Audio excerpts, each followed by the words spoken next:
விட மாட்டேன். காவி வேட்டி கட்டி விபூதிய பட்டப்பட்டையா போட்டு மாலைய போட்டு ஊரை ஏமாத்தலாம், ஆனா சாமியை ஏமாத்த முடியுமா? படிக்கிறது ராமாயணம், இடிக்கிறது ராமர் கோவில்னு சொல்ற பழமொழி சேகர் பாபுவுக்கு தான் கரெக்டா பொருந்துங்க. அறநிலையத்துறையா அட்டூழியத்துறையா மாத்தி கொள்ளையடிச்சு வயிறு வளர்த்த சேகர் பாபு அவர்கள் இப்ப கோவிலுக்குள்ளேயே ஈஸியா நுழைய முடியாம தடுத்து நிறுத்தப்பட்டிருக்கிறாரு.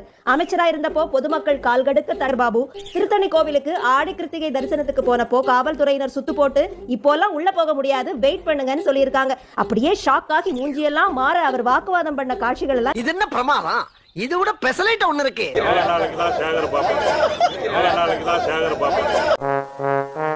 திமுக எம்எல்ஏ ஒருவர் முன்னாள் அமைச்சர் சேகர் பாபு குறித்து கூறிய கருத்து